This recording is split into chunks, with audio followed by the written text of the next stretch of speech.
to another. Okay. Okay. Good evening. Happy, almost summer's over already. Holy cow. A couple more weeks left. Sorry for a little bit of a delay. We had a little bit of technical difficulties.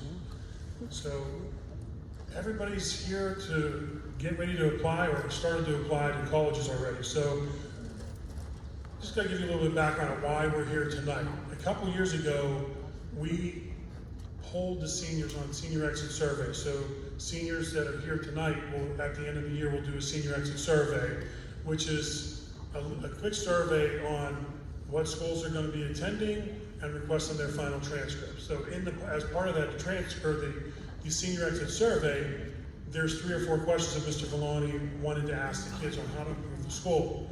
So 2 years ago, multiple seniors said that the counseling office wasn't doing enough to help students get to college. I took that personally and developed this program, and that's why we're here tonight. So I'm hoping that I'm going to get you to a couple more steps tonight and get this stuff accomplished and get you moving in the right direction. So seniors, when you're in the crowd last year as a junior, and I asked the seniors to raise their hand, like how many kids started to apply to college? Last year, the current seniors, barely any hands went up. And that was the second day of school. So again, another reason why I'm here today is to try and get everybody moving. And when I ask that question on the first or second day of school, hopefully the majority of our seniors will raise their hand and be proud that they started that process. Okay, so here we go. As you can see, in the back of the auditorium, I did post some of these signs to ask questions at the end of the presentation. You can go ahead and scan this if you want, or it's in the back. I have them on the side of the aisles. But you can wait, you can bring it up and just have it sitting on your cell phone. Hopefully I'm going to answer some of these questions that you might be thinking about ahead of time. Okay? And again, I'll show this slide again at the end of the presentation. So some important notes, and dates that are coming up. As you know, I think Mr. Villani sent out an email yesterday or today. The schedules are going to be released on the 19th of August. And when you open that email up on the 19th, you will see a live link. If you wanted to do a drop ad, that's when that goes out to a Google form. So wanted to make sure that you know if there's something missing from your schedule, then you have to go ahead and fill out that form. You only get one shot of filling that out, so you have to be very, very detailed when you fill out that Google form. Because if you don't fill it out in full, last year we had kids that are changing schedules through that Google form, then going back in and doing it again, and we were just constantly changing schedules for the first couple of weeks of school, so we're trying to avoid that again this year. If you guys have siblings that are going to be a rising freshman, you can see the freshman orientation night. First day of school, you guys should know, August 29th. Open house, September 4th. I believe that starts at 6 p.m. And then the ad drop ends the September 9th. I believe that's a Monday. And so that's when transcripts will start to roll out, because drop ad is over. If we need to, we can update senior schedules, because a lot of the colleges will look for what is in your senior schedule. So that's why we want to kind of sit tight on that until drop ad is completed. No rush to send those transcripts out. Right now, it's even, I won't say it's no rush to apply, but I'm glad most kids are working on it already. I've gotten a lot of emails with questions. So it's great that you're working on it, but time-wise, you're going to be right, you're going to be fine as far as your timeline goes. Okay, my goals for tonight, obviously we're going to talk about the application process and timelines. How do you make that list of potential colleges you're going to be applying to? And when is it appropriate to visit the schools if you haven't already? I'm going to show you the list of ACT and SAT deadlines. What's the difference between all those decisions? Early action, early decision, rolling decision, things like that. Regular decision. I'm going to do an obvious demonstration so you know how that works. Talk about the different types of applications on how to apply to colleges. Talk about letters of recommendation, how you work that program in Obvious to request letters of recommendations through your teachers. resumes. Mr. Lorenzi's here from the counseling office to talk about NCAA. If there's anybody looking to get into NCAA, he has a little presentation. And Mr. Anthony Sharrow from the University of Pittsburgh is here to complete the program out and talk a little bit about his side of what he sees when their kids are applying at his end of the application process. And then we'll answer those questions at the end. So here we go with the processes and timelines. What will your senior year look like? So hopefully everybody started making their list of schools inside of Lobbies and adding them to colleges that I'm thinking about. And tonight I'm gonna demonstrate how to move those from colleges I'm thinking about to colleges that I'm applying to. All right? Obviously, hopefully you have an SAT plan, and is it important that you send those SAT scores or ACT scores to those schools, or do you stay test optional? Resumes, did you do one? Is it necessary to have one as an attachment to your particular application? And requesting letters of recommendation on novice. Again, I'll show you that too. And the reason why I put no more than 2 teachers, at some point it does become redundant when teachers are writing recommendations. It all looks the same. Teachers are going to write your recommendation. It's going to be a good recommendation. So let's face it. If teachers don't want to write your recommendation, they're going to tell you to go look somewhere else. So all the recommendations are going to be really good. So find your 2 favorite teachers that know you well and can vouch for your academic enthusiasm in the classroom. The Common App essay, school essays, and all that stuff, we'll talk about that process too. Common App, I'm going to try and get on there tonight to kind of show you around in there too. Technology pending. Did you make it a schedule for the application deadlines? When are those exact deadlines? Because I know I've seen a lot of emails in years past saying, hey, I'm applying for scholarship, Mr. Bruce, you need to send my transcript now. That's not true. All the colleges will hold off on transcript as long as you get that time stamped in on that particular early admission scholarship. You're okay, you will definitely get that transcript sent out. I've never had anybody turned down because we're sending out transcripts in mid-September, never. And then we're adding schools to the Common App and Naviance. So inside the Common App, hopefully some of you guys have already been to the Common App and started adding those schools. Again, I'm going to take you there tonight to kind of show you that too. FAFSA, it was a mess. I see people shaking their heads. It was a mess last year. So fingers crossed for all you guys that it's not going to be that bad. FAFSA did a total overhaul last year. It was supposed to be ready, as I said here, on October 1st. But I think it didn't start until like mid-January or February, something like that.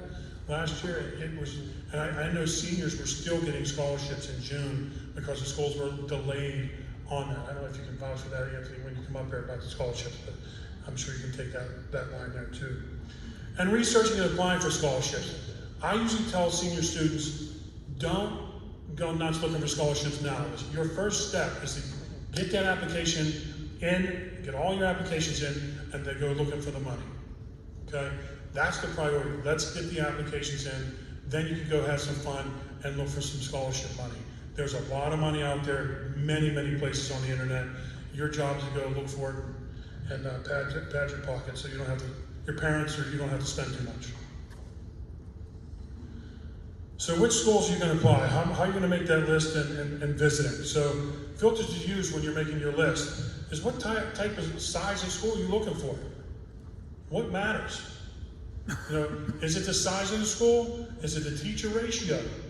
I mean, what is your learning process? Could you learn if there's 100 students in the one classroom? Or do you learn better when there's this, like the Bethel Park numbers, 30 and under? So is that a priority for you, like with your average class size? Again, make sure you know what you're talking about when you're looking at these ratios. Majors. I've dealt with kids over my I'm going on 28 years here, over my years, that kids are looking at the school and not even looking at the majors of why they're going there. And I just scratch my head like, what are you applying there because of the name? They have a good football team or basketball team?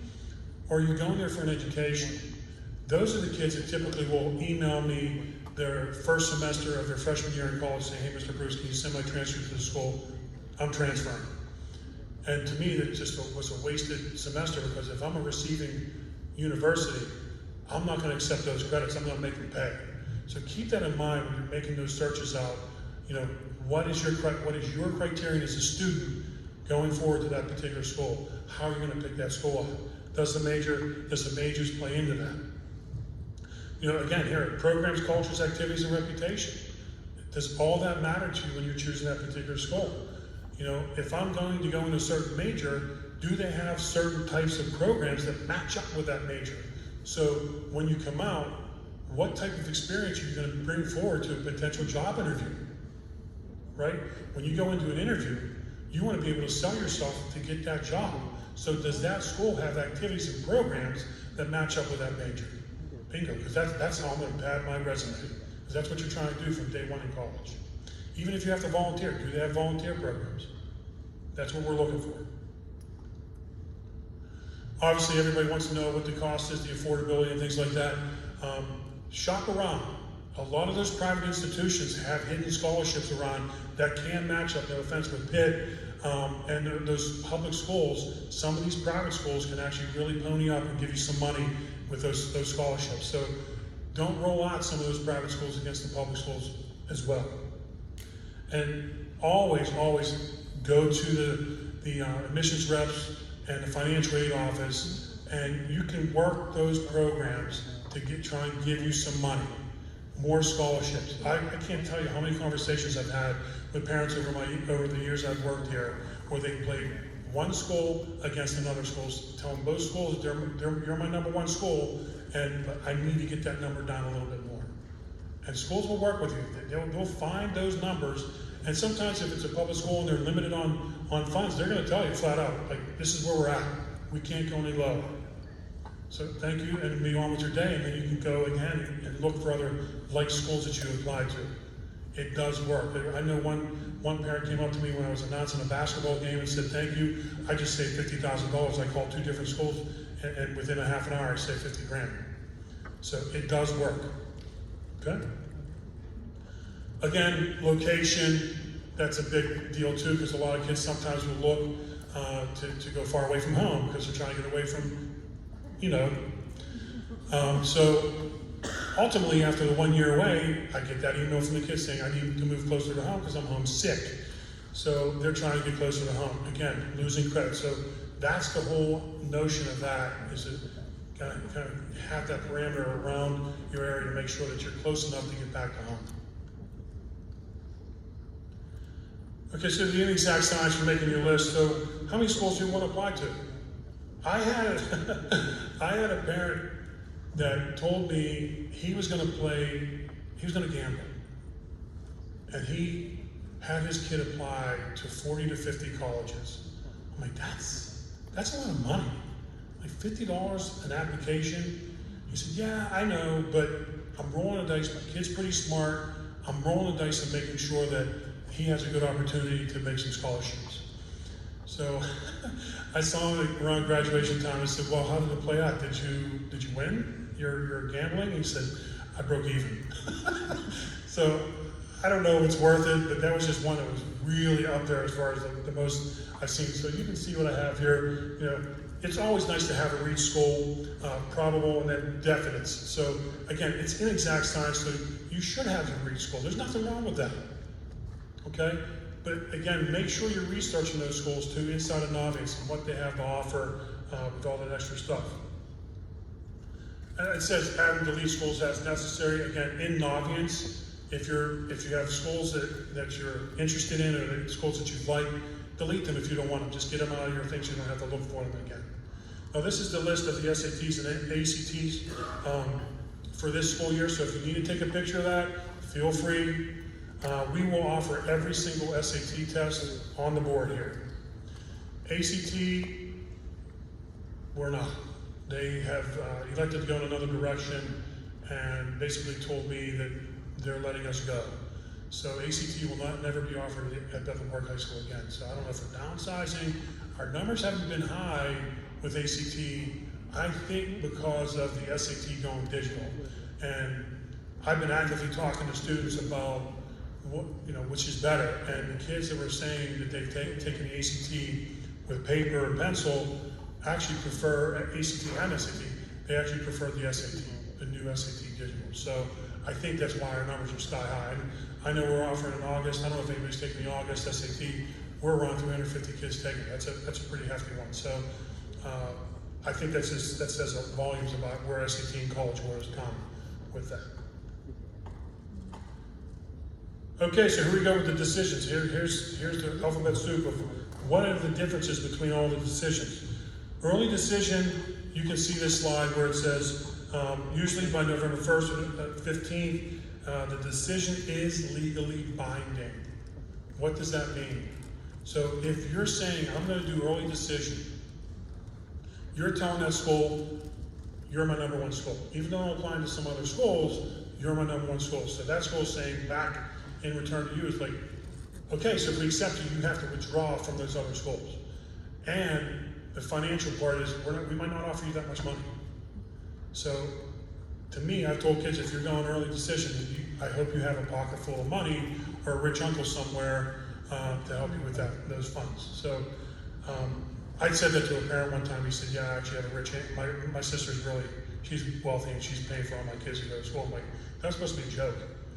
And he started crying. He was like, yeah, she's awesome. So anyway, so keep that in mind. Early decision is binding financially too, and you have to go to that particular school. So the other three, early action, you'll see that again, non-binding, regular decision, rolling decision. Again, Anthony's going to talk about that tonight too. I'm all for the other three, okay?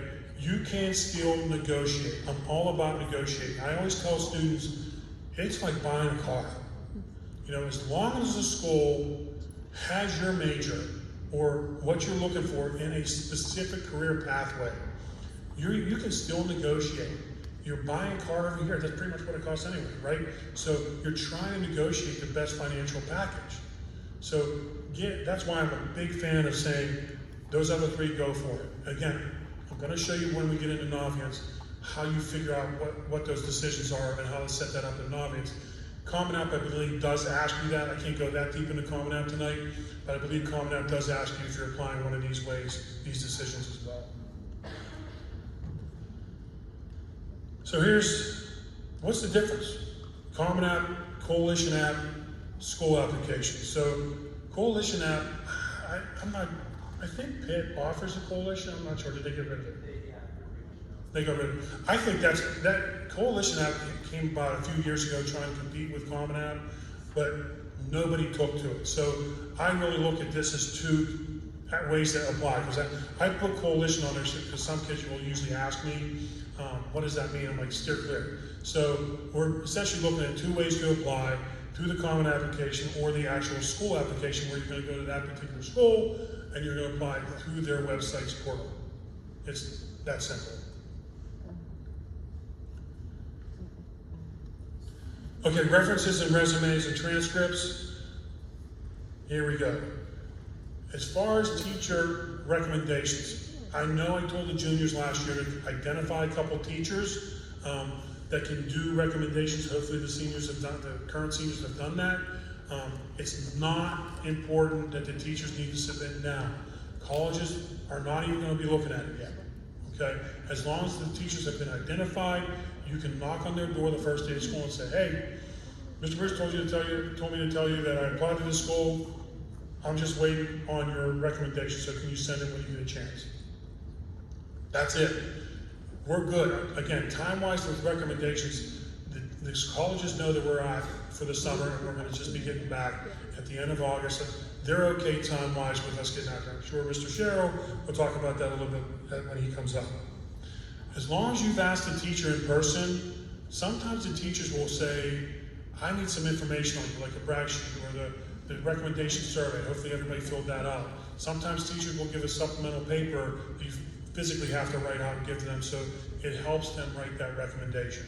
So that's why it's important to see them in person, make sure that you're both on the same page before they write that recommendation. And then you probably, I don't know if they're supposed to upgrade that in Naviance where you as a student can actually see when the teacher uploads their recommendation. Last year, the teachers will upload the recommendations to Naviance, and then you would actually see in Naviance when we send your transcript, the recommendations go with it, and then the students will actually see, oh yeah, everything's done and sent. So just be patient with that process. If the teacher said that they've uploaded their recommendations, usually they have the option to send it through Naviance as well, and not waiting for the transcript. So it can get there either way. Either we send it through our office, or the teacher can send it on their own as well. Okay, hopefully I explained that correctly.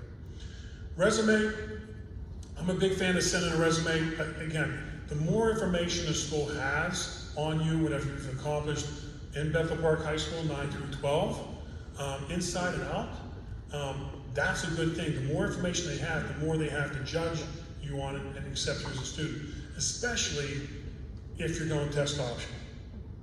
Okay, so keep that in mind. I know Naviance has a resume builder, but there's all kinds of stuff out there on the internet where you can actually just do your own resume. So feel free to do that, and you can send those as addendums to the colleges by just sending them the email to that admissions rep and say, please add this to my folder. Okay? Transcripts. Again, I said before that we're not going to be sending those out until dropout is complete. Again, it's really good when you have those transcripts requested for, that you already have your application completed. So my goal for you is to make sure that you've applied to those particular schools, you've already made connections with those teachers to get those applications, or to get those letters of recommendations uploaded, and then when we get the request for transcripts, if it's a Common App school, the counselors actually have to write a recommendation as well. That's where it kind of gets delayed. So I can say soundly though, for my last how many years here, that ever since we've had Naviance, I don't start doing recommendations until dropout, because my head is spinning. I think you guys know how this works with dropout. It gets to be kind of busy. So I really want to tend to my students and do a good job when I write those recommendations. I just say, please be patient. I will get the recommendations completed right after dropout. That's when I start doing that. So again, it's okay with that timing. Okay, the SAR. So what is the SAR? It's a self-reported academic record. There is over 30 schools. I'm going to show you this list of schools that have a SAR, okay? But I'm going to show you a video first on what the SAR is, because some of the schools that you might be applying to use the SAR. So let me just show, hopefully this works.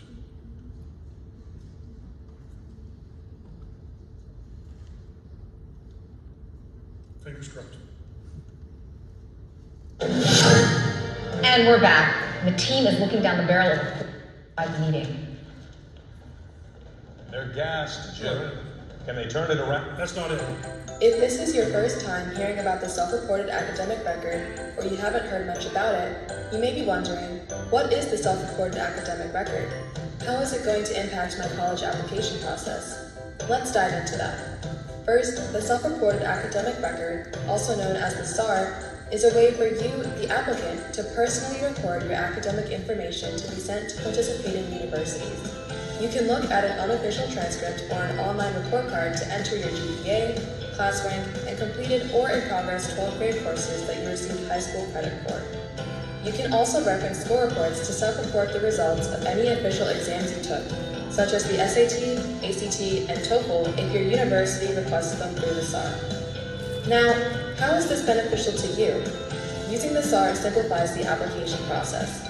If you complete the SAR once, you can send it to any participating university, saving time and reducing stress. The SAR also saves you money since you will only need to provide an official transcript if you are accepted and decide to enroll in a university. Many applicants like you are plagued by concerns such as, did the university receive my grades and test scores? Or, did my counselor send my transcript yet? SAR applicants receive a confirmation message once their SAR is finished, saying that it has been successfully submitted and linked with the appropriate university. Giving students the ability to record and submit the information to a university themselves allows them to feel empowered and to own their application process. You and other students can be in control every step of the way, from handling the application fee to reporting your grades and test scores, and can relax knowing all parts of your application are complete. So, are you ready to get started on your SAR? We look forward to helping you begin your college journey.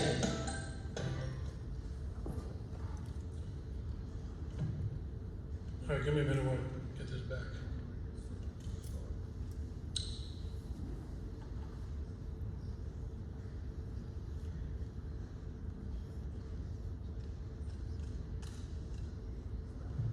Right.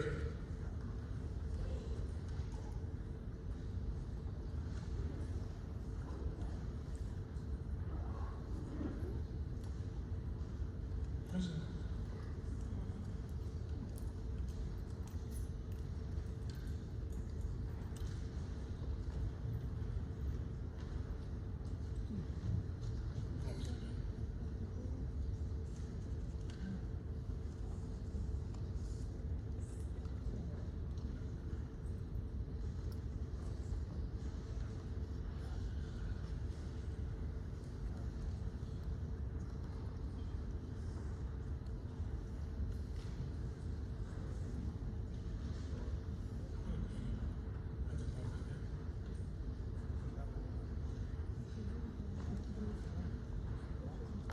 Yeah.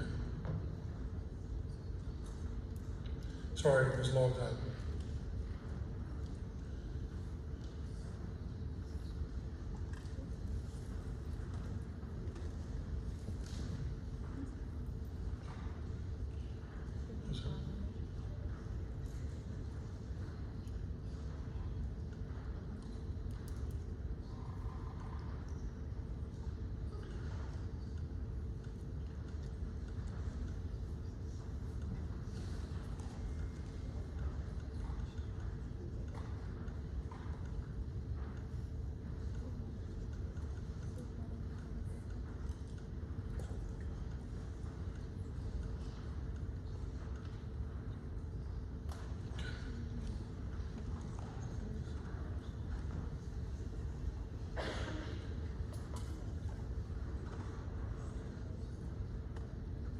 There we go. Thank you. So these are the skulls for the SAR. So if you want to take a picture of that too, that's fine, because these are the skulls I just pulled up the other day to give you an accurate account of what's there. So you can actually see if anybody's applying to Duquesne, Pitt, Penn State, they're all part of it. So that's why if you haven't started that, just start acclimating yourself with it. I will be sharing this PowerPoint presentation probably through Mr. Cromie or on our website, and this is being recorded as well. So we're going to share that recording as well once we get a second.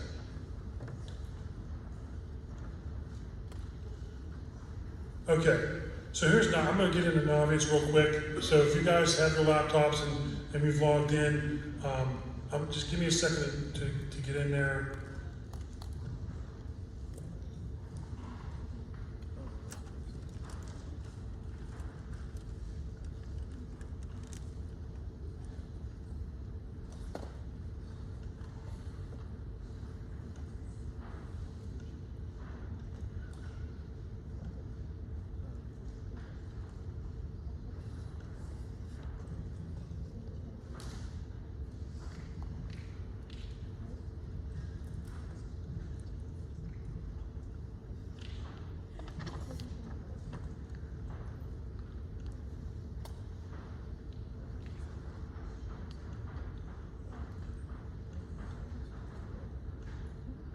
Okay.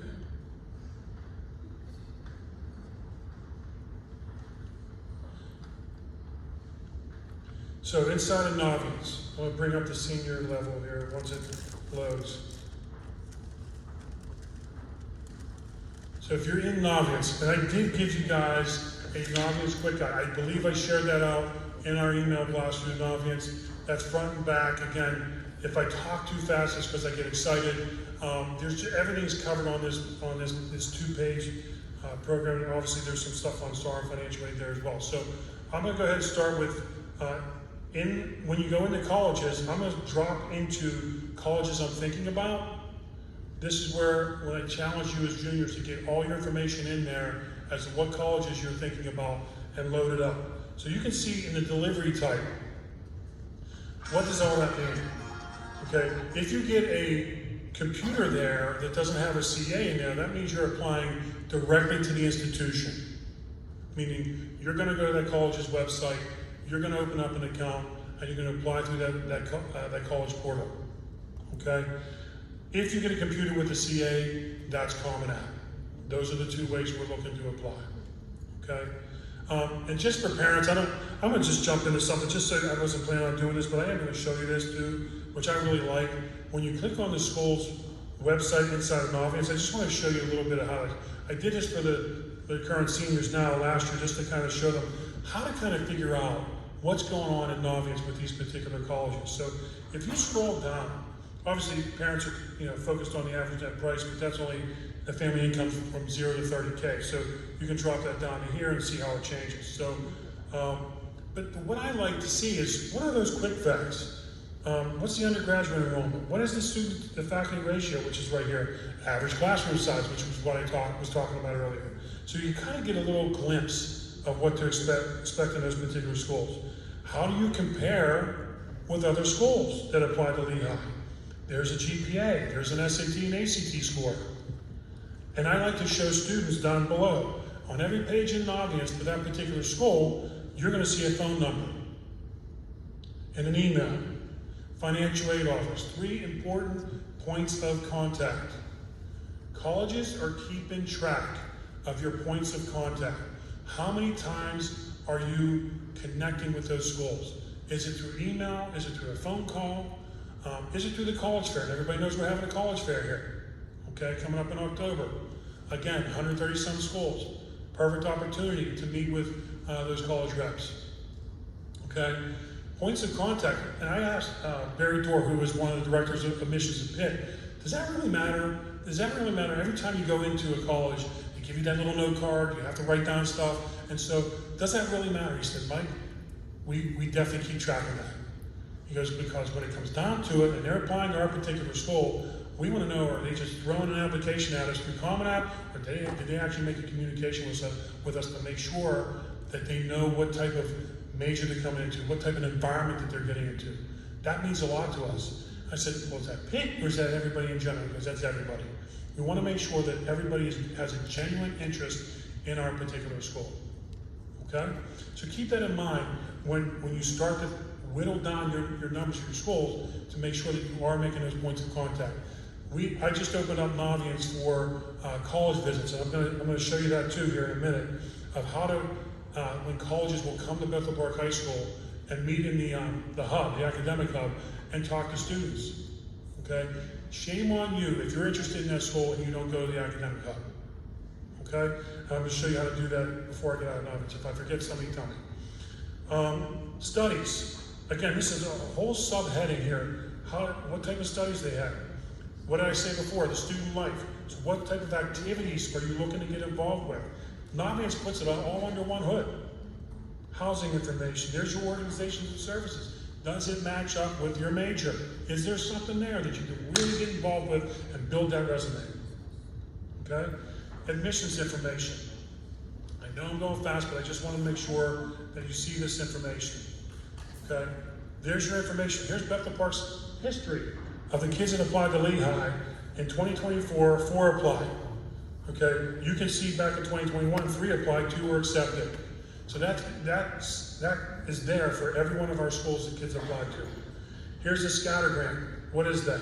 Just points on a graph of whether or not those students got in, because that's the GPA in accordance with the SAT or ACT and whether or not those students got in. I love that. That's what sold me on trying to get Novians to come to Bethel Park High School. Application requirements. This is what I was telling kids. Look for the big blue box. What are you going to have to do and get yourself organized when you're applying to these particular schools? Do I need a counselor evaluation? Do I need teacher recommendation? Do I need to do an essay? Mid-year report. You know, that's the stuff that you really want to get yourself organized before you apply, so you're not missing anything. This is on the Novians website, but you can always double check it on the college website as well. And I always tell students too, if it's required, recommended, or optional, you should have it on your radar to do it all. You don't want to miss anything. You don't want to have any regrets when you're applying to these schools and say, man, if I actually did that essay, I probably could have gotten in. Okay? Don't leave anything to chance. Okay, so let me get back here. Obviously, I'm going to get back into colleges. I'm thinking about, actually, scratch that. I'm going to go into college visits. Okay, right underneath research in college is the college visits. This is important. You can see right on here, college. I just opened this up yesterday for colleges to start to schedule their times here at Bethel Park High School. So all these colleges are coming, or they're starting to sign up. So they're starting to sign up. So if you're interested in these colleges, all you do is go to colleges and then college visits, and then you just register now, and then you go to the academic hub on that date and time. Perfect point of contact to make a difference and ask those important questions that are important to you when you're setting that criteria when you're applying to these universities. Okay? Now, let's get into where we're going here. Colleges I'm thinking about. So what I'm trying to do at this point, when you know that you're applying to these particular schools, I'm sorry if I'm long-winded, I don't want to leave anything out to chance here. So if I'm interested in applying, I'm going to pick a school here. Let's go Maryland. I'm going to check that box. If I know I'm applying to that school, I'm going to check that box, and then I'm going to move it to the application list. Now the current seniors know this. I couldn't do this last year when I was in their English classes showing them this because it's for the current seniors, so now it's for them. So we're going to check this box off, and we're going to move it to the application list. Okay? Now, it brings up this screen. I don't know if you can see that there. It says, what is the application deadline that you're preferring? This is what we talked about before. You'll see early action, regular decision for spring, regular decision for fall. Okay? Clearly, I'm looking for regular decision for fall. So I'm going to move it there, and then you have the opportunity to either choose Common App or direct to the institution. Years ago, I hated Common App. Not gonna lie, I thought it just created more work than you needed, okay? I have since come backwards on that a little bit more because Common App has really gotten better with their process. So I usually tell students, if you're applying to 2 or more schools that are Common App, you might as well just go ahead and do Common App, okay? So I'm gonna stay with Common App on this one. This is a new question that popped up last year. It says, are you planning to submit your SAT, ACT score to be considered during the admission process? It is none of Naviance's business.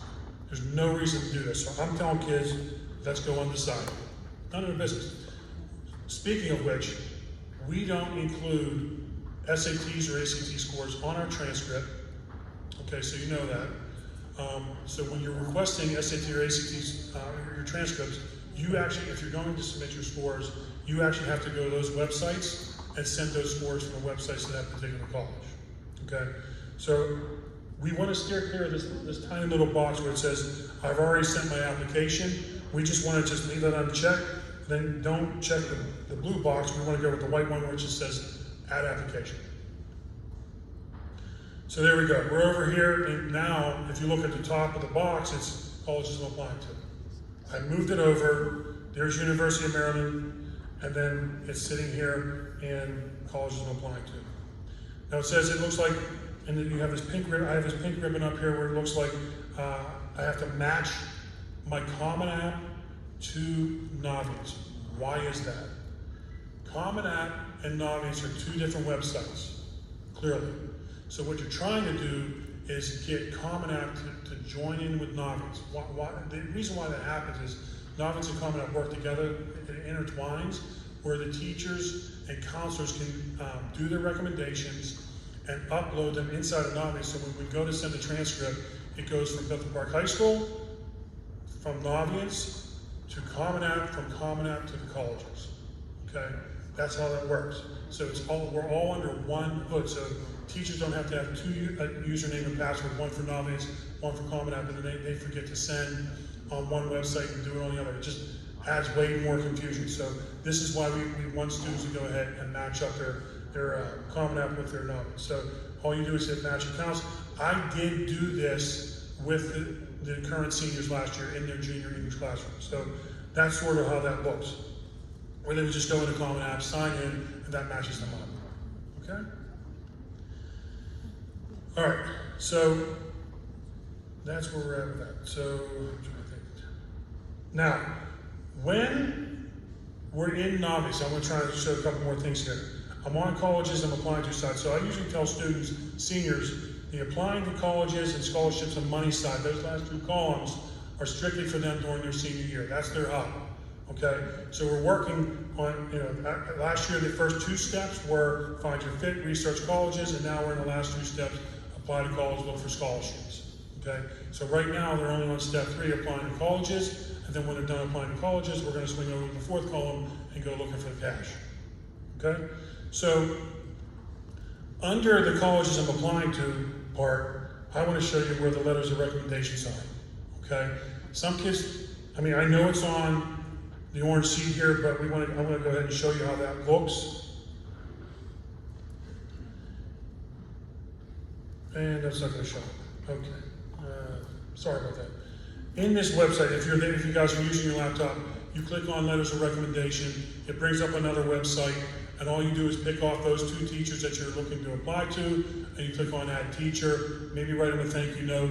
I always like to tell kids, hey, make sure you say thank you to the teacher, and when you actually get into your particular college, please go back to the teacher and say thank you, because they did go out of their way to endorse you for that particular institution. So it's always nice to find out, hey, did that kid actually get in? Because I know I write quite a bit of recommendations every year, so I just want to make sure that you make sure you thank those teachers as well. Okay. Now, on the other side, again, I know I'm getting long-winded. So when I'm in colleges applying to side and you are actually completed your application process, you might get a chaser email from those colleges saying, hey, congratulations, you applied. Now I'm going to see your school counselor for the actual transcript. We do it obvious. You don't have to see us, you don't have to text us or email us. So you're going to colleges I'm applying to, then you will check off that particular school in that box, and then request transcripts. It's a tiny little thing on the right side of the page up here, and then it's going to ask you a question here. What type of transcript are you requesting? There's 3 options: initial, mid-year, and final. It's always going to be the initial transcript for this time of year. Initial is the first time we're sending that transcript out, and then mid-year is the end of first semester. You're looking to send that first semester transcript out. And let's be honest, what colleges are checking for is senioritis. Are you actually still invested in your education? We want to make sure that we don't want to see anybody tanking it once they submit that first set of transcripts. So they are going to check it. And that final transcript, again, that actually might mean too that you might be on the bubble of getting in. So at that point, make sure you're staying on top of that and request that mid-year, especially for those top tier schools. And then the final transcript request, again, is done in the senior exit survey. I'm going to be in the classrooms in the spring and walking all you seniors through that process of requesting your final transcript. And that's going to be a 1 request to the college that you're going to be attending. Okay?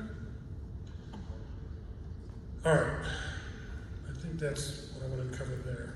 We go back into this.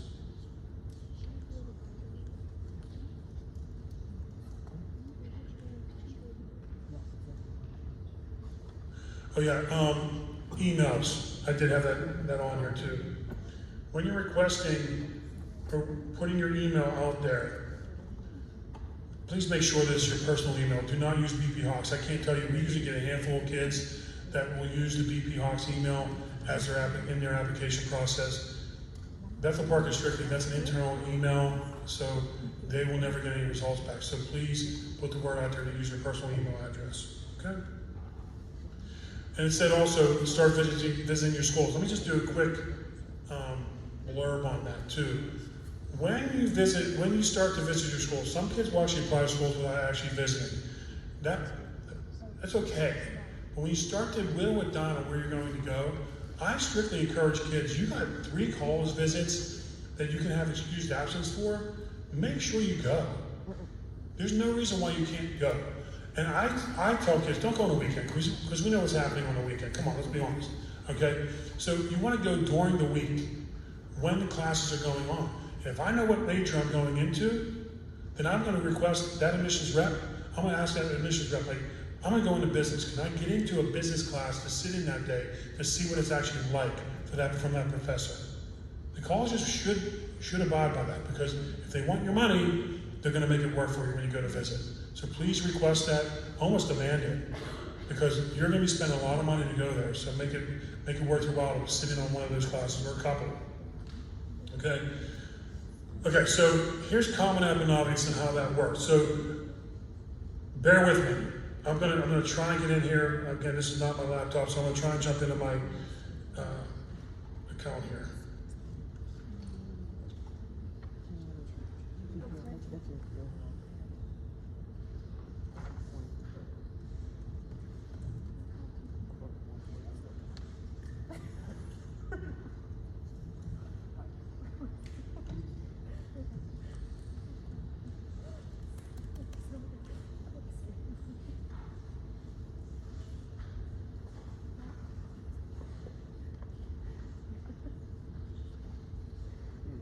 Fingers crossed. There we go, perfect. So you can see that I had Penn State and Purdue loaded on there, but what I wanted to show you today is the Common App stuff. This is your profile. Hopefully everybody's done with their profile.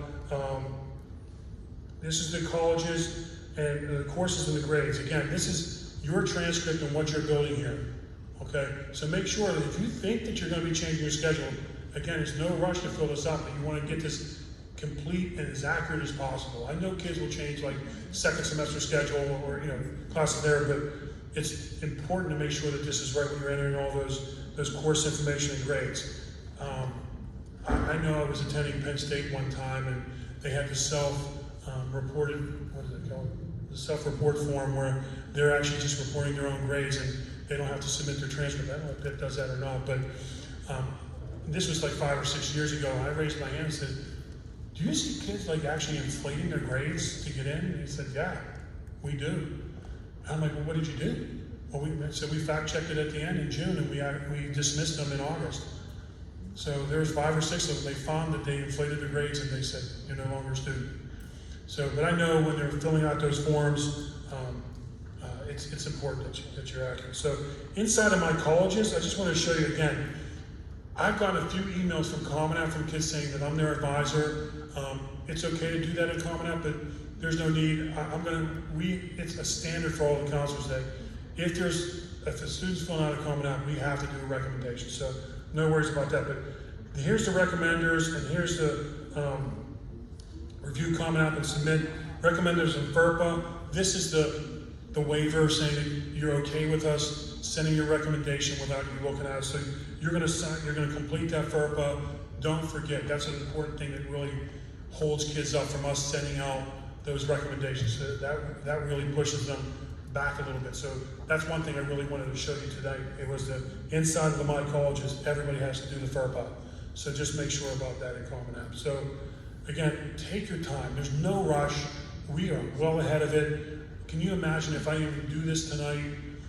We're sitting at the last week of August and the second day of school. I'm going to say, guys, let's start planning. I don't have an hour to sit here and talk to you about it. So I'm glad everybody's here again. So let me jump back into this program again. Here we go. So obviously, hopefully you created your account by now. You've linked it to Naviance, and I showed you how to request your transcripts and letters of recommendation inside of Naviance. And that goes seamless. It's really seamless once it gets moving. And you already have created your Common App account and linked it. Where's that going? There we go.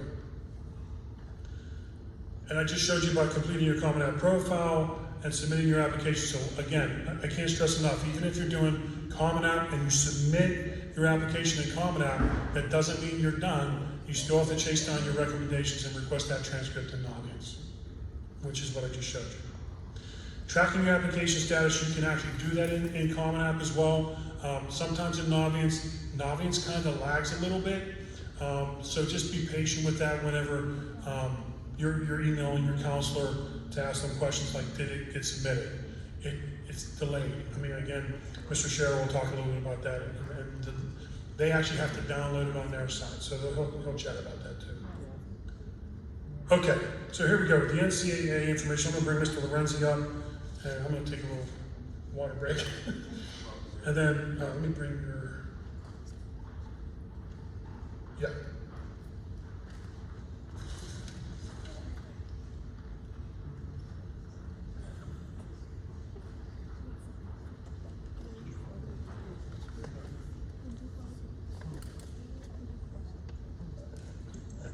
Thank you, Mike. And I just want to give a little shout out to Mike. You know, he saw, as he mentioned earlier, he saw the survey results from the seniors a couple of years ago, and he's really taken it upon himself to try to address where the students saw us lacking in our program. And you know, he wasn't asked to do this. He's doing it out of the goodness of his heart, and also because he wants to see these kids be successful. So I appreciate what Mike is doing. From one Bethel Park graduate and current employee. Mike is a South Fayette guy now, but he's been in Bethel Park for a long time, and it shows. He's a Bethel Park guy too. So, as Mrs. Bruce said, my name is John Lorenzi. I'm the NCAA coordinator here at Bethel Park, and I'm tasked with making sure that all of our student athletes are prepared, and you know, that may only apply to a few of the families and students in the audience, but it's still worth going over. Every year, the NCAA comes out with a guide for the college-bound student athlete, and usually the guide looks about the same. This year is no exception. How many, show of hands, how many families and students are here in their senior year? You're going into your senior year. Okay. How many families and students in their junior, going into their junior year? Anybody? All seniors? Okay. So as I scroll down in this student athlete guide, there are a couple things you want to pay specific attention to. Being that almost everybody here is a senior, you know, what we're looking at for your NCAA eligibility is just making sure that you are in the NCAA portal.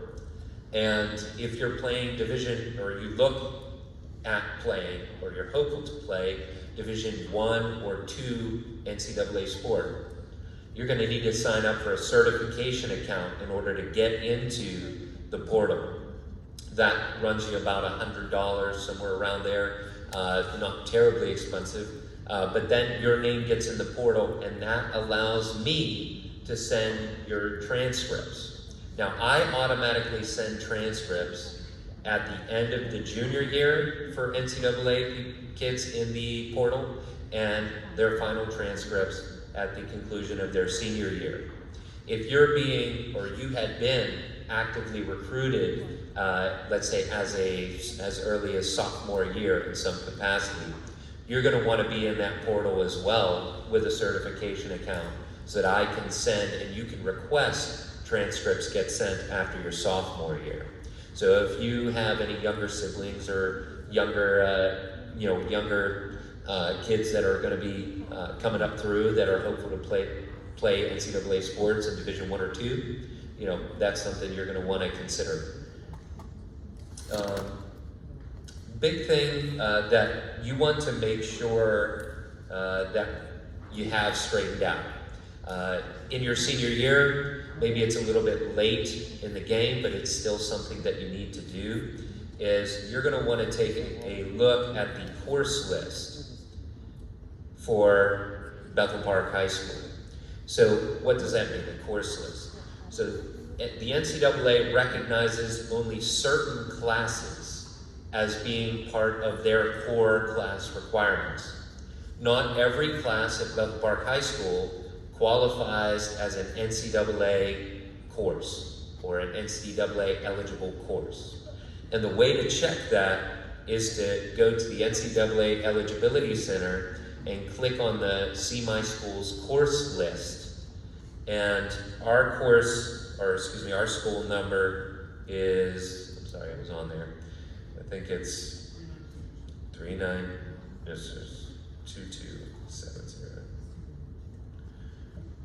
Okay. So once you type that in there, you will see what I see. Every year I go in and I update with the new course offerings that we have every year at Bethel Park High School.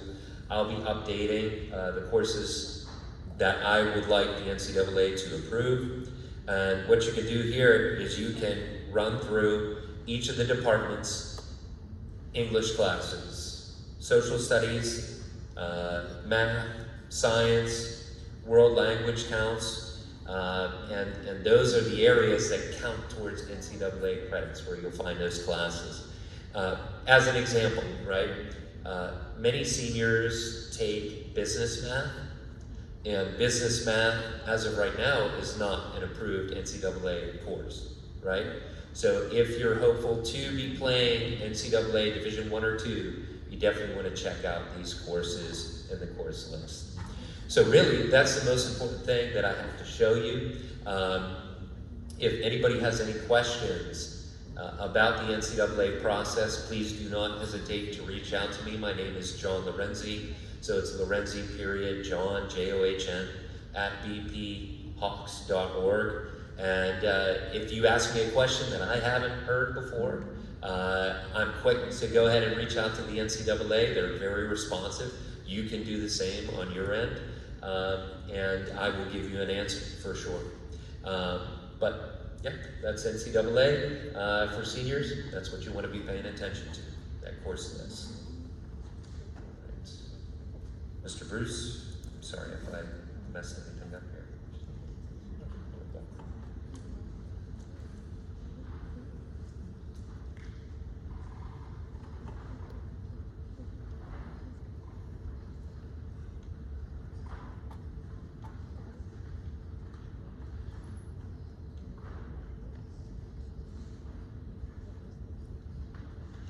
Okay, I want to bring up Anthony Sherrow from Pitt.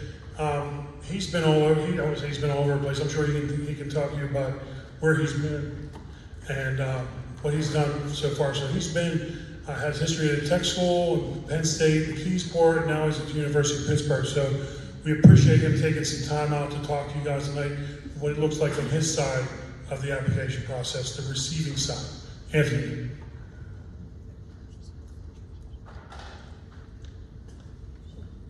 Quite a few people here tonight. You should give yourselves a round of applause for coming. Come on, let's do it. Right? 6 to 8 on a Wednesday. Good job. Maybe some extra credit points. Doesn't hurt to ask, right? But yes, like Mike said, my name is Anthony Sherrow. I'm from Pitt, relatively new to Pitt. So if there's any questions that we get later, I'm happy to go back and get you the answer if I can't get it to you tonight. He asked me to talk about 15 minutes or so of kind of like our perspective and what we think students should do. And so I hope that what we came up with is helpful. There's gonna be time for questions at the end. But this is an exciting time, right? We're getting to decide what we wanna do, what we wanna be. Can also be stressful though, right? Show of hands, who has a little bit of stress about applying to college, right? I see parents' hands too, right? Cool. It's a super simple, definitely not complicated process, right?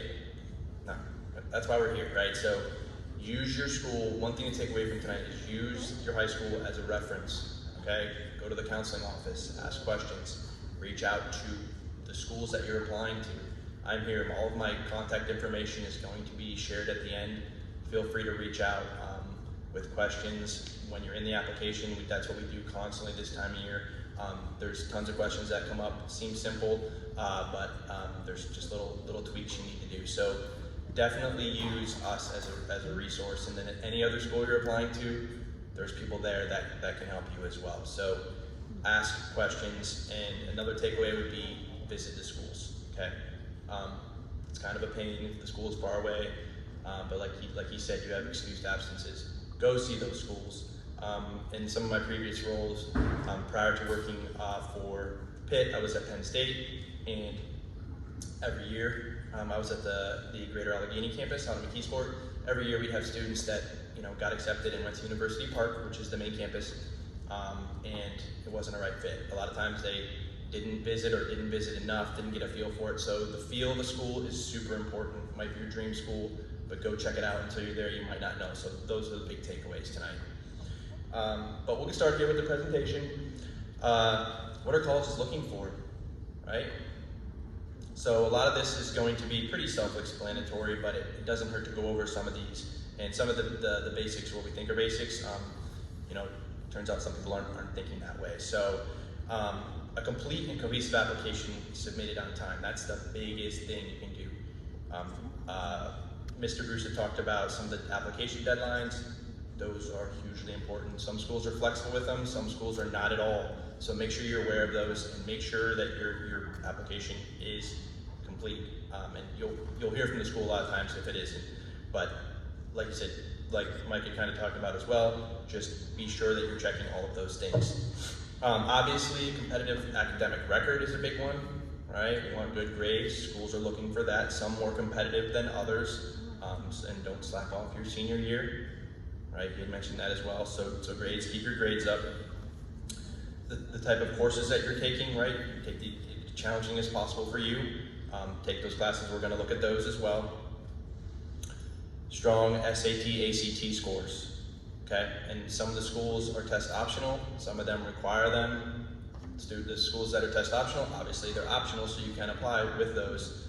So make sure you're aware of what those schools are looking at and what is a good test score, what is a GPA score for that school. And then involvement, extracurricular activities, right? We want to see that too. Any clubs, if you play sports, obviously, any work that you have, employment, the resume. Those are all big things to look at when it comes to that whole holistic review, okay? So it's not just the grades, it's not just the SAT scores, we're gonna look at everything. And then that's where the personal statement will come in as well, or the college essay, which we'll get into in a second here. Okay, some of this is a little bit repeat, but I don't think it hurts to hear it again. The application timelines, okay? Each school is going to be different, all right? Rolling admissions, that's what Pitt is, we're rolling, okay? So 99% of the schools are probably open application right now. August 1st was the application. Anybody want to share? Did they apply to any schools? Any hands up? Anybody apply yet? One? Cool. Couple? Awesome. You're early, right? Early is good though, but don't freak out. We're very early right now, so no worries there. So the applications are open for Pitt, just opened as well. But the rolling admissions, that's what Pitt does, like I said. And what that looks like is typically once the applications start coming in, we'll start looking around September. We'll start reviewing those applications, reading those applications, and then depending on how early you apply again. So if you apply early, you apply in August, September, and we're looking at them then, you're looking at probably 4 to 6 weeks from decision from that point. As you get later on in the school year, for Pitt specifically, you're going to be maybe 8 to 10 weeks, 4 to 8 weeks, somewhere in there. It extends quite a bit because there's just more applications coming in. So the name of the game there is apply early for rolling admissions, okay? Early action, so Penn State was early action. That's an example of a school that operates this way. It's a non-binding decision, and usually for them it's November 1st. Most schools are going to be November 1st to get your application in, and then the decisions will be released sometime in December. A lot of times it's late December around the holidays. Early decision, that's a binding document, right? So if you apply and you're saying, if I get in, I'm going there, then you have to go to that school legally, right? And that would mean you have to withdraw applications at other schools too, if you do get a positive decision on that end. And then regular decision, that's a non-binding deadline, and typically decisions are going to be released March or early April for that. Okay, but like I said, Pitt's going to be rolling. A lot of schools are rolling, but rolling early action are probably going to be the ones you're going to see mostly. All right, application checklist. Okay, so this is kind of going to be true for a majority of schools. There might be some extra things here and there, but speaking of Pitt and then most other schools that you're going to look at, this is going to be kind of the fundamentals here. Okay. Required, obviously, online application. There's typically the common app, which you can apply to multiple schools, like Mr. Bruce said, or the actual application at that school, and that will get you into just that school, okay? All schools are gonna have an application fee, around $50, $60, somewhere in there. I think Pitt's at $55 right now. And then the biggest thing we're gonna talk about here is the academic records, or SRAR, okay? So those are your grades. Anybody remember what SRAR stands for? I heard. Good job. You got the point across. So yeah, self-reported academic record, okay? It's everybody's most favorite part of the application. So Pitt is a SRAR school, okay? So we do have that. It's everybody's most favorite part. Just kidding. It takes probably about 45 minutes. It's probably students' least favorite part of the application, but it's necessary. That's where you're going to get your transcripts from your high school, and then manually enter each class and grade you got from 9 through 11, and then typically your senior year schedule if you're applying early. Questions about SRAR, sometimes there's glitches, reach out to the school, sometimes they can help you. We spend a lot of time helping students. I just did yesterday, there was a student that was struggling with entering her grades in, it wasn't populating right. Reach out to us, we can help. Again, we have a lot of resources, so definitely do that. Standardized test scores, okay, SATs, ACTs mainly we're talking about. Check with the school, see if they require them, if they're optional, if they don't require them. Pitt, for example, Pitt and Penn State do not require them, although you can submit your test scores, okay? So that's a big question too. Should I submit my test scores? It's a judgment call on your end, right? Ultimately the student, and then their parents or guardians can help them make that decision, but that's a tough one, right? So biggest thing there is look at the school's middle 50% when you're applying, okay? See what their grades are, see what their acceptance rate was. And middle 50% means averages can kind of skew things. I'd say middle 50% because it's a better way to look at it. So if you look up averages, a lot of times they're super high and people get kind of shy away from that. But if you look up the middle 50%, that's what 50% of the students that got accepted had that previous year, right? 25% were above that, and then 25% were below that. So just Google those schools, middle 50%, and that can kind of guide you as to what the GPAs were for the previous year, and then what the middle 50% was for the SAT and ACT scores to see if you should submit those. All right, but kind of what we say is, if you think that those scores that you got on the SATs, ACTs represent you accurately as a student, then you might want to include them. Okay, but if you have straight A's and good grades, AP classes, you're doing extracurricular activities, and then your scores are a little bit lower than that, they don't match up, then somebody might want to leave them off, right? So it's a judgment call on your end. Happy to talk to you about that as well. Schools are definitely happy to talk to you. They're going to give you an answer if you yes or no you should. They can give you all the information for you to make that decision for yourself. Does that make sense? Cool. Supplemental materials, okay? So we get tons of questions on this stuff. You'll hear it called the essay, personal statement, short answer responses. Pitt, we use the personal statement, but there's essays on the Common App, whether you apply that way. Personal statement is going to be on the Pitt app, so check with the school on that one as well. Big thing there is schools want to, in the personal statement, want to learn about you, learn about things that you do that we can't get from the application, okay? So you wouldn't want to talk about, your achievements in high school as far as AP classes, because that's going to be on your application, right? So anything that we don't know about you that you think we should, that's important to you, and what made you be the way how you are today, put that out there, and I can help you help students with that too if they call, have some questions, concerns about what that is. Certainly, ready to help there, but definitely something that we can't get from anything else on your application. Resume activities list, super important. Again, the resume stuff, the places that you work aren't going to be on your application. Activities list, what sports clubs, anything that you're involved in there, pretty self-explanatory. Letter of recommendation or letter of rec, right? We've heard a lot of talk about that. Each school, again, is going to be different on that. Kind of pulling the curtain back a little bit, Pitt is not big on letters of recommendation. Like you can submit them. We don't even encourage it that much, just because, like Mr. Bruce had said, they're all going to be positive, right? I've never read a bad letter of recommendation. That'd be kind of funny if you did. But so don't put too much emphasis on that if you're looking at Pitt. But check with each school to make sure kind of where their emphasis leans on that for sure. And then portfolio, audition if you're going to specific programs, and then some schools are going to have an interview where you might meet with admission staff or an alum, something along those lines. All right, the college essay, to get into that a little bit more deep, okay? Be genuine, right? You don't want to embellish, you don't want to bend the truth a little bit. Be genuine, because that's ultimately what's getting accepted into that college, okay? So be your true self.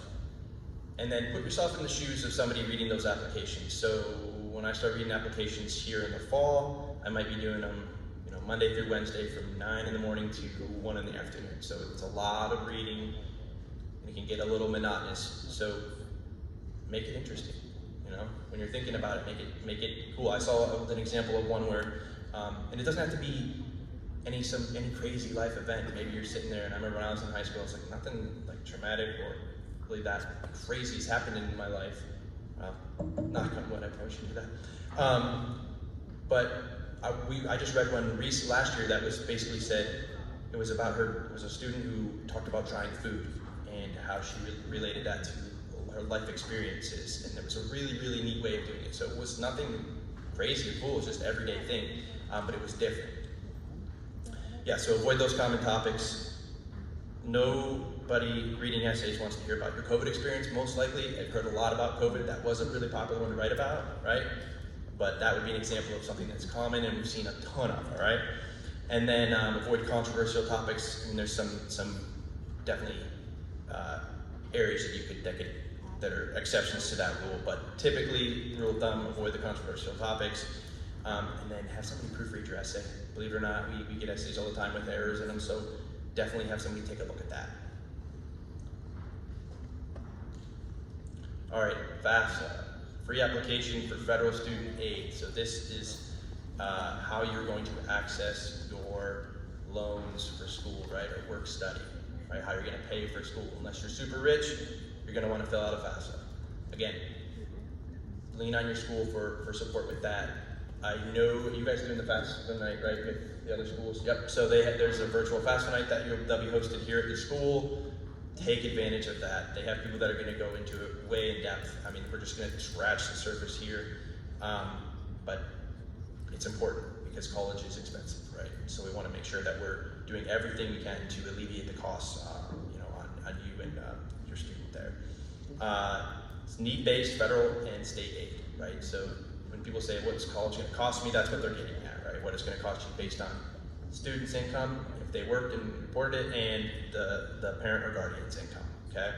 Opens October 1st, fingers crossed. We're hoping that it does open October 1st, and that the awarding will begin, and when it's supposed to this year, and people aren't waiting forever to make a decision on what it's gonna cost them. From what we're reading, it is gonna be available October 1st, but more to come on that, so we're hoping. Can't possibly worse than last year, I can't imagine. And then priority deadlines are set by the college. Award letters typically distributed beginning in February, okay? So that's when, hopefully, the FAFSA, you'll know what it's gonna cost. What that means is what it's gonna cost in your situation to go to X school, okay? So hopefully that's in February and not as super late as it was last year. What was it last year? It was crazy. Yeah, okay. Again, though, connect, with the financial aid office at your prospective college. That's going to be big, okay? So the squeaky wheel gets all the oil. Call those colleges. If you're waiting on anything, if you want to see if you qualify for any other extra loans, grants, scholarships. Pitt, for example, most schools are going to have this too. When students apply, they get access to a portal. It's called Pitt Funds Me for Pitt, but it basically asks, there's a million drop downs of really specific, they seem odd questions, but it's kind of narrowed down scholarships that you might be eligible for inside of Pitt and outside of Pitt. So any scholarships that we provide and then any scholarships that are outside that are associated with any school. So look at any portal that the school has too, that's a huge resource there. And then obviously your counseling office. This is me. I don't have cards yet. So Pitt's better at their academics than they are getting cards made. But if you see up on the screen there, that's my email address, and then right below that is the website for you to get more information. Okay, so if you want to apply for information and get the process started, you can do that. And then that's my telephone number too, if anybody likes to talk. A lot of students don't talk anymore, but take the email down, reach out to me. I can meet virtually in person, we can talk about the process in detail, help you with scholarships, short answer questions, and then literally any concern. Like I said, it's an anxiety-provoking time. Certainly reach out, just somebody to talk to even. And then just to show you a couple things here, scholarships. This is the Pitt Funds Me right here. This is to find additional scholarship information. So when you do apply, on the right of your screen there, that's the little portal I was talking about. Make sense? All right. We're next for questions.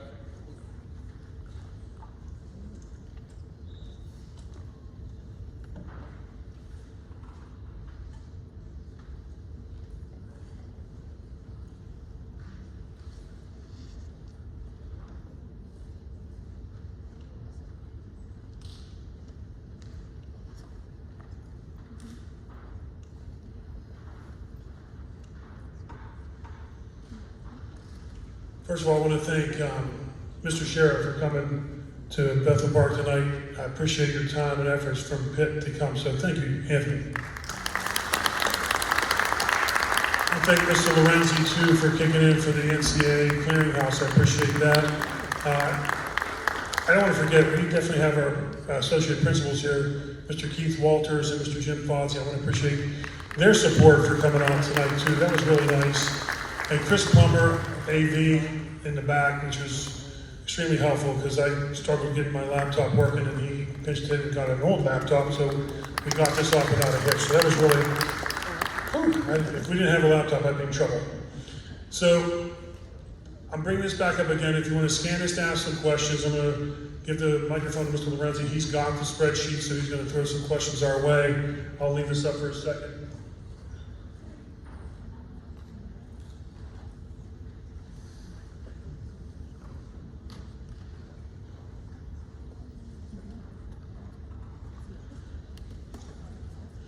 And I actually want to thank you two, parents and students, for coming. This is really important for me to make sure that this came off without a hitch. And to get this many people here for the first time, I'm really excited. I'm hoping I was able to help you guys in a little bit and get you moving in the right direction. And I'm really happy everybody came out tonight. Okay, ready?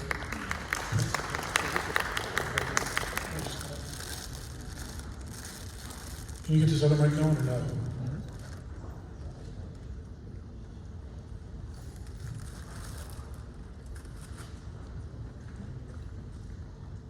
We do have a few questions that he's going to ask. All right, Mr. Bruce, first question. How do we submit or request transcripts for schools that are direct applications, and what is the process for letters of rec for those schools? That's a good question. I know I focused hard on the Common App questions too. Even since it's direct, it's going to come right from Naviance. It has nothing to do with Common App, obviously, so all you do is you'll still go in and request those specific transfers for that school, and they'll go automatically out. So not a problem. Same with the recommendations. They're still sitting in there. If it's a non-Common App school, it's the same process, but you're not doing Common App. You're just applying through that school's portal. So it's even more seamless than a Common App.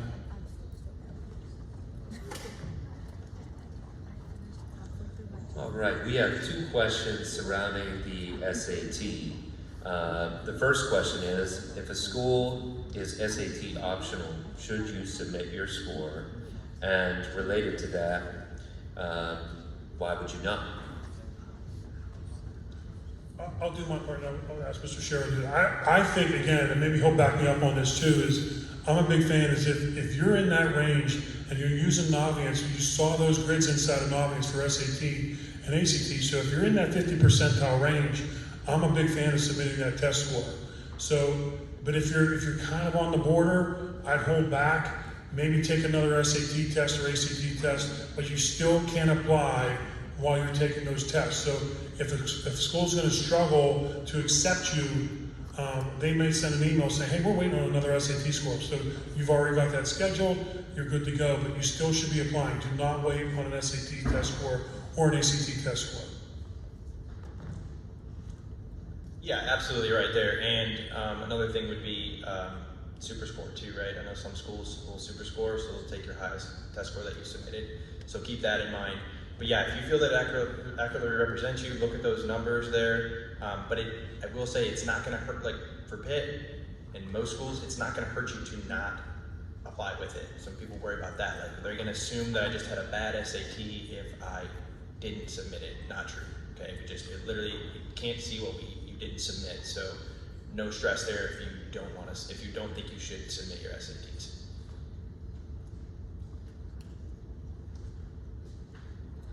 I know this one was covered, but I think it'd be a good reminder. Should we enter current or upcoming courses, meaning junior or senior classes in SRARs?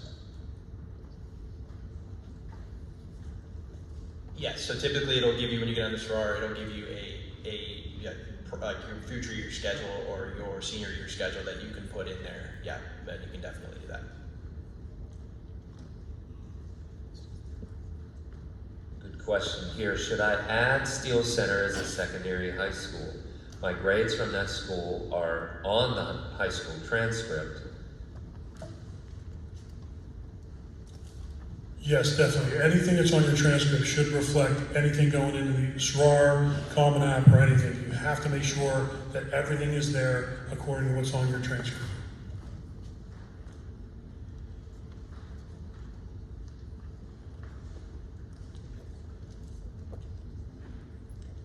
When reporting grades on the Common App, what grading scale should be used? If it's a 4.0 grading scale, how do you differentiate honors and AP weighted GPAs? This is a good one for Mr. Sherrow too, but you're going to report your letter grade. I know some schools will do pluses and minuses. You're just going to be reporting a letter grade. Now, if it's an AP course or honors course or CHS course, you're going to actually reflect that on your report anyway in Common App or the SRAR. So those colleges know what that stands for. More often than not, this is important, more often than not, colleges will recalibrate your GPA. So your GPA doesn't really mean much going into those colleges, okay? Believe it or not, that I talked to Barry Dorr from Pitt too. I'm like, what do you do? So sometimes, we don't even offer international baccalaureate classes like St. Clair offers, right? So that's a higher level course. So all those classes are recalibrated according to a GPA or algorithm at Pitt or at those specific schools. And sometimes, Anthony can probably correct me if I'm wrong, I thought Barry told me that they're only looking for specific courses. Sometimes the core courses, like your main four courses in world language too. Sometimes the electives could be thrown out. So keep that in mind as you're starting to get into that process. So don't worry about the GPA portion of it. Just get the letter grade right. Again, reflect what's on your transcript. Yeah, pretty much what Mike said. And another thing is, it's academic rigor is going to be something that the schools look at. So if there's a place to put that in the Common App or the school's application, we're going to know what type of class you were taking. Next question. Is it up to the students to go back into the Common App? Actually, I think it is. Is it up to the students to go back into Naviance and request to upload their mid-year and final transcripts, or will the college ask for those? Usually on Naviance, it is actually stated in there that they're a mid-year transcript request no matter what, but you will go back into Naviance and request your mid-year transcript. I'm going to be helping with that down the road. Anytime I send out an email blast, I include the students and their parents so the parents are on the same page. We're all working together as a team to get you that higher goal. So I want everybody on the same page when we're doing this stuff. So I'll be in your senior classes. I'll be telling you, and through the English classes, here's what the plan is. But typically after your first semester grades are completed and uploaded to your transcript, then I upload everybody's mid-year transcript to Naviance, and then I'll send out an email saying, okay, if you need a mid-year transcript, this is how you're going to request it inside of Naviance. So you'll have basically a play-by-play through my email coming out in January on how to do that. So no worries. Let's just get moving as far as get that first initial transcript completed.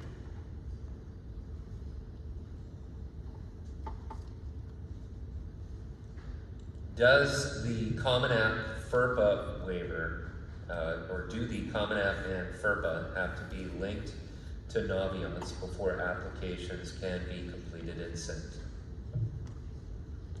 This might be different for Pitt, but usually with the FERPA waiver, yes, it does have to be linked. in order to get things moving. So sometimes that is the sticking point for teachers, because the teachers are trying to sometimes send it through their side of Naviance, and then they're emailing the counselor like, why is this not going? And then I go into Naviance and see that they never matched their form and did the FERPA through Common App. But I feel pretty confident that when I went into those junior classrooms last year for you guys as seniors, and we matched your Common App, even if kids weren't applying to schools, I still had them matching Common App and doing the FERPA. So I think we're pretty solid on that. I feel pretty confident about that, fingers crossed. But if you do run into a problem, just reach out to your counselor through an email or come in and see your counselor, and we'll walk you through that process. It's fairly simple. Yeah, kind of on a similar vein too with the FERPA. So that's Family Educational Rights and Privacy Act, right? So we can't talk from the school's perspective about your son or daughter's grades unless we have that, right, or anything about their schooling. So check with the school too before your student starts to see if you have signed off on the FERPA policy or not, to be able to talk to the school. So just kind of a side note there.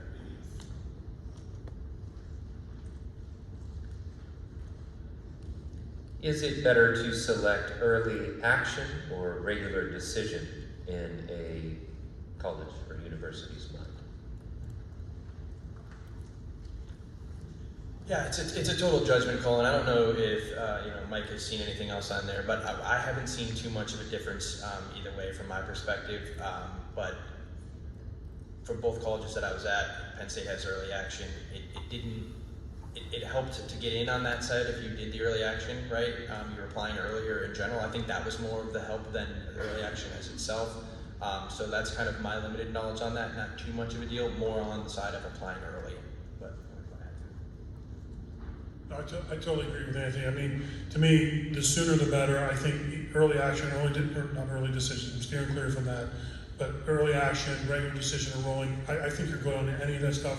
If you're applying now, if it's a rolling school, like Anthony said it is, first, and this is what I wanted to say too, first come, first serve on that, guys. Think about that. If I'm an admissions rep and I'm a rolling decision, I'm making decisions as those recommendations for those applications come through. Sometimes they make decisions before we can even get the recommendation or transcript sent to them because they filled out the SRAR, right? So if I'm holding off on applying, other kids are already applying.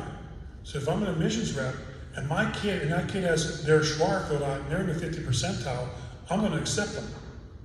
So the longer you wait, the more difficult it might be to get in.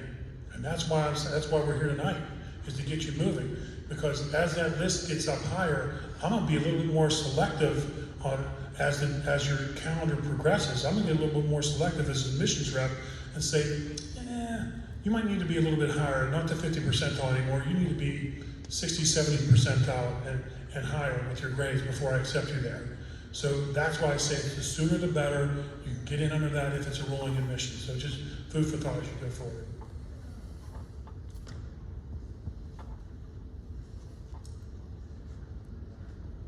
If I already visited a school, should I enter it into Naviance?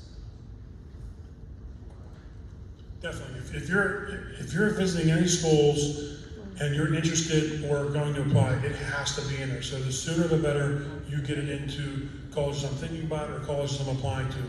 I know that sometimes kids that are doing a SHAR with Pitt or Penn State will never request their transcripts. I can't tell you every year, this past year, I beg kids, make sure that your final request for transcript comes from Naviance.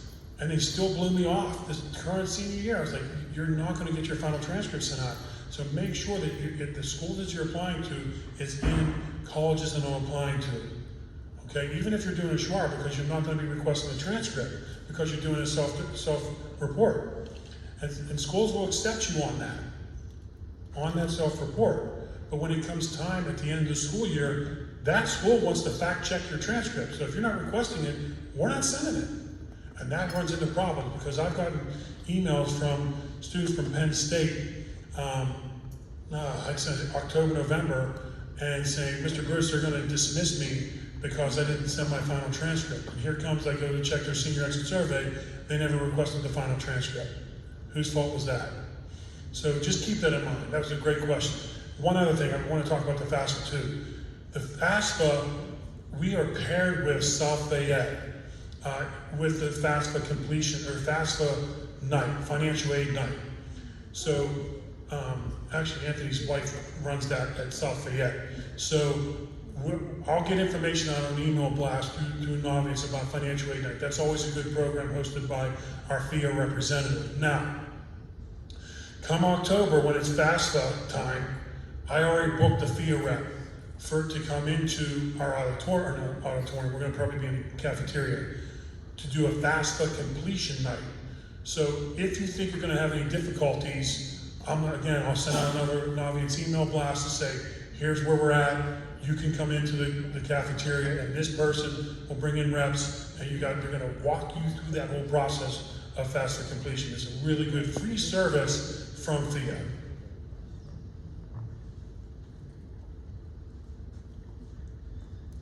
Good question here. Does the letter of recommendation request process work the same if it is from someone in the community and not a school employee or teacher? Great question. I've had that a lot. Usually, whenever, some colleges might actually request a letter from a clergyman or an employer or something like that. In that case, you're basically getting the name of your admissions representative, and you're getting that email from the admissions rep, and you're going to give that information to that recommender outside the school, and they will email that rep and say, please add this to John Smith's application file. That is all done outside of Naviance.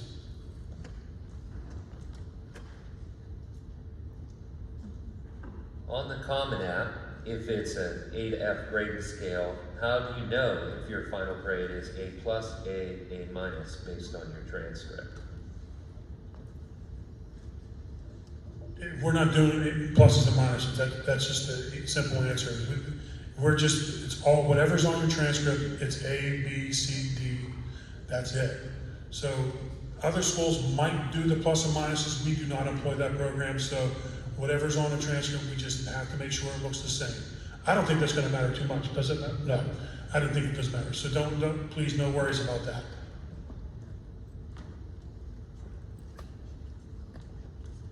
I am taking the IELTS test, and if the result comes after the college application deadline, will this affect my application? I think the letters are switched around.